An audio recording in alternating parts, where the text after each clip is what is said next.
우리 함께 말씀의 실제, 오늘 말씀의 실제를 우리 함께 선포합시다. 자, 준비됐죠? 우리에게는 복음을 전할 특권이 있습니다. 또 주께서 그들에게 말씀하시기를 너희는 온 세상에 가서 모든 피조물에게 복음을 전파하라. 마가복음 16장 15절 다시 한번 선포하겠습니다. 또 주께서 그들에게 말씀하시기를 너희는 온 세상에 가서 모든 피조물에게 복음을 전파하라. 주 예수님은 죽으시고 장사되시며 부활하셔서 우리 구원에 대한 모든 값을 치르신 후 우리에게 대사명을 주셨습니다. 그분은 우리에게 모든 사람의 세상으로 들어가서 모든 피조물에게 복음을 전하라고 명하셨습니다.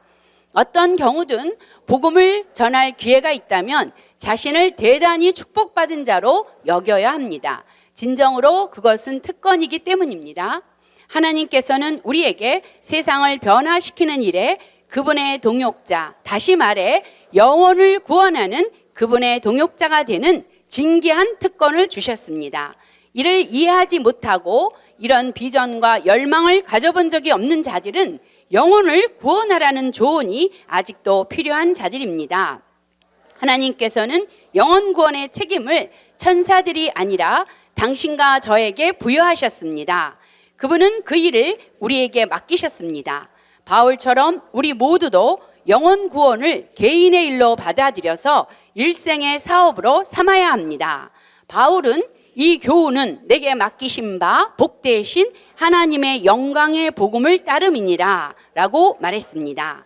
당신이 복음을 전하여 하나님의 구원하는 능력의 소식으로 사람들의 삶을 축복하고 변화시킬 기회를 얻었다면 그 기회를 최대로 활용하십시오. 요한복음 14장 15절에서 예수님이 말씀하셨습니다. 너희가 나를 사랑하면 나의 계명을 지키리라. 진정으로 당신의 생명의 주님이신 예수님을 사랑한다면 복음을 전하라고 하신 그분의 명령이 당신을 강권할 것입니다. 그분은 우리가 모든 민족과 피조물에게 복음을 전하고 가르쳐야 한다고 말씀하셨습니다. 이 말이 당신에게 무엇을 의미합니까? 당신의 삶은 복음을 가지고 가는 삶이어야 한다는 뜻입니다. 당신은 모든 것에 있는 모든 사람이 그분의 은혜의 복음을 듣고 받을 기회를 얻을 때까지 멈추지 않을 것입니다. 그러므로 복음에 불타오르고 복음을 위해 그리고 복음과 함께 계속 달려가십시오. 이는 긴급한 명령입니다. 바울은 말했습니다. 내가 부득불 할 일임이라. 만일 복음을 전하지 아니하면 내게 화가 있을 것이로다. 그렇습니다. 복음을 전하는 일은 당신이 모른 채 가만히 있을 수 없는 일이기 때문입니다. 복음을 전하는 일은 참으로 영광스러운 일입니다. 주님께서는 그분이 하실 모든 일을 다 하셨고 이를 온 세상에 전하라고 우리를 보내십니다. 이는 천사들로도 충분히 할 수 있는 위대한 일이지만 주님은 그분의 천사들을 보내지 않으시고 오히려 우리에게 화해의 메시지를 맡기셨습니다. 이 얼마나 놀라운 축복이고 특권입니까? 아멘. 네, 우리 마가복음 16장 15절에서 주님이 말씀대로 죽으시고 우리를 위해서 장사 지내고 부활하시고 나서 제자들에게 하신 말씀이며 우리에게 하신 말씀인데요. 우리 보러 온 세상 속으로 들어가라. 모든 사람의 세상 가운데로 들어가서 복음을 전파하라 라고 말씀하셨어요. 여기 보시면은 그리고서는 샥 올라가셨어요. 승천하셨습니다. 승천하시고 하나님 보좌 우편에 떡하니 앉으셨는데요. 이제 제자들은 두루 나가서 힘차게 전파합니다. 그런데 주님이 함께 하시는 거예요. 네, 그들이 말씀을 전할 때 표적들이 따르는 거예요. 그렇습니다. 그렇기 때문에 우리는 정말 이 특권이 주어졌어요. 우리가 거듭나서 하나님의 자녀가 되었을 때 우리는 복음을 전할 수 있는 특권이 우리에게 주어졌습니다. 바로 하나님과 동역자가 된 것입니다. 하나님은 모든 사람이 구원받길 원한다고 하셨습니다. 한 사람 한 사람의 영혼들을 귀하게 여기시죠. 우리 교회도 조금 큰 교회잖아요. 정말 한 사람 한 사람을 귀하게 여겨야 되는데 제가 안타까울 때가 있습니다. 네, 놓치는 영혼들도 있고, 그러나 하나님은 한 사람 한 사람들이 구원받길 원하고 그들이 제자가 되길 원해요. 우리가 복음을 전할 때 이렇게 하셨어요. 믿습니까? 우리가 복음을 전할 때 표적이 따릅니다. 우리가 예수 이름으로 귀신을 쫓을 수 있어요. 왜냐하면 그렇게 하게 하셨습니다.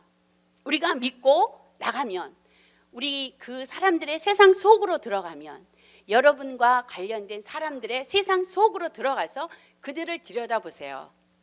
그리고 복음을 전하기 시작해 보세요. 표적이 따릅니다. 주님이 함께 하셨다고 하셨습니다. 주님은 오늘도 살아계시죠? 성령으로 오셨어요. 그리고 귀신이 쫓겨나가고 우리가 손을 얹을 때 병이 낫습니다. 우리가 믿습니다. 그럴 때 치유는 일어납니다. 그들은 구원받습니다. 그리고 그들은 이 복음에 불타오를 거예요. 그리고 또 그들이 뛰어나가 이 복음을 전할 것입니다. 여러분이나 저나 이 영생이 있어서 얼마나 좋습니까? 그렇죠? 우리가 거듭나지 않으면 영생을 가질 수가 없습니다. 여러분, 공고한 때를 한번 생각해 보세요. 그렇게 발버둥을 쳐도 힘들었죠.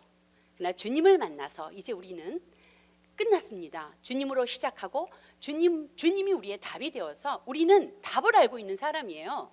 그러나 답을 몰라요. 그 사람 때문에 나 예수 안 믿어. 그 교회가 그렇게 했기 때문에 안 믿어. 그런 사람들이 많습니다. 그래서 여러분은 주님을 사랑하기 때문에, 예수님을 사랑하시잖아요. 그래서 여기 요한복음 14장에도 너희가 날 사랑하니 나의 계명을 지켜라. 날 사랑하니 내 양을 먹여라. 뿐만 아니라 우리 안에 하나님의 본성과 생명이 있기 때문에 영혼을 향하여 주님의 사랑이 이미 부어져 있습니다. 우린 그런 자입니다. 그런데 사도 바울은 이렇게 말하죠. 부득불 할 일이다. 부득불 할 일이다. 왜? 내가 주님을 사랑하기 때문에. 어떤 때는 복음을 전하기 싫을 때가 있죠. 그렇죠? 네, 정말 사도 바울도 주님 품에 갔으면 좋겠다고 했습니다. 그러나 너희에게 유익이 있게 하기 위하여. 우리도 지금 이 복음으로 인하여 변화되었고 계속 우리들은 변화될 것입니다. 다음 단계로 전진할 때 많은 영혼들이, 여러분한테 속해 있는 많은 분들이 구원받을 것이고 그분들도 또 전진할 것이에요. 그래서 결국은 하나님의 왕국이 확장되어집니다. 우리에게 있는 하나님의 생명은 우리에게 이런 복음으로 인한 변화를 일으킵니다. 자, 우리 함께 고백하시겠습니다. 나는 주님의 영광스러운 복음을 전하는 그분의 사명에 합당한 자가 되는 영예와 특권을 가졌습니다. 그러므로 성령의 능력으로 이 복음을 전하여 듣고 믿는 자에게 구원을 가져갑니다.